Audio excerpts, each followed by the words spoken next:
Hey, I'm Paul Rambolet, and in this video we're going to talk about when and how someone should have a handwritten will.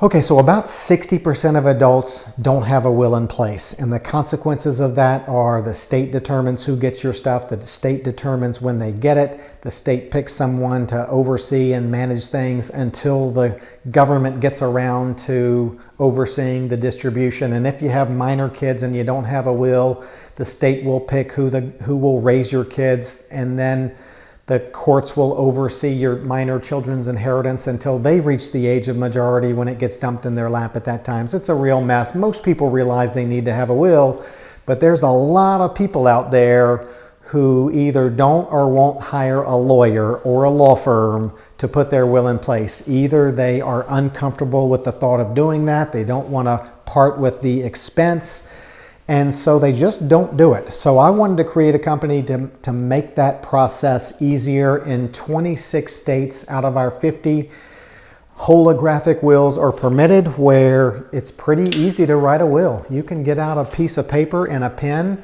and as long as you get the wording right, that's the key.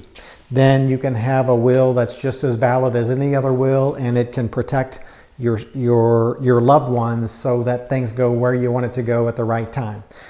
So I'm creating a website that's going to teach you how to do that and teach you how to create your own holographic will. And so if you're single perhaps, and you want to leave your estate equally to your kids and maybe and name an executor, or if you are single and you have minor kids and you need to designate who you'd want to have those parental rights if you pass away, and who you'd want to leave, who you'd want to name as trustee of your children's trust to handle your children's inheritance until they're old enough to handle it for themselves. Maybe you're single and you want to make specific bequests to certain people and then leave the balance to your heirs, or maybe you want to leave things in percentages. Maybe you're married and you want to leave your estate to your spouse, but provide that if your spouse dies before you, it goes to your children or other heirs. Perhaps name your spouse as your executor. Maybe name an adult child as the backup executor. Maybe you want to leave things in a trust for your child, for your spouse. So your spouse will have access to your estate after you pass away, but when your spouse later dies, the assets revert back to your heirs.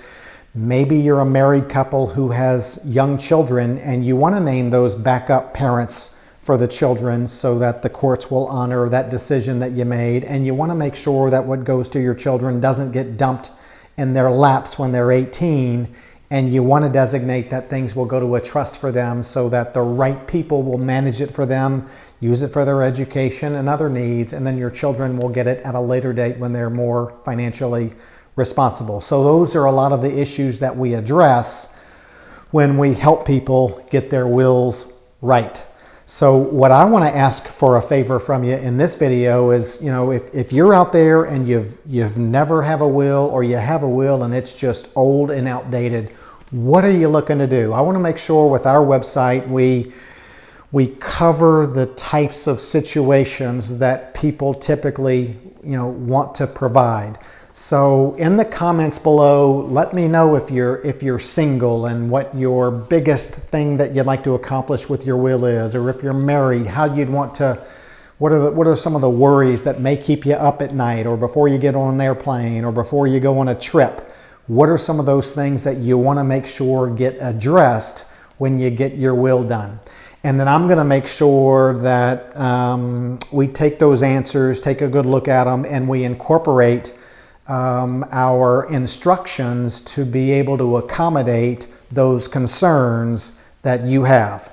And at the end of the day, when everything's all set in our website, people will be able to use the sample forms, the optional language. They'll be able to get out their legal pad or a piece of paper and a pen, and they won't need to get their documents notarized or witnessed, because in 26 states, those states allow those states' residents to handwrite their own will without any kind of notary or witness requirements. So it's pretty easy to make a valid will, but the challenge is you have to get the wording just right, and that's what our website will show you how to do.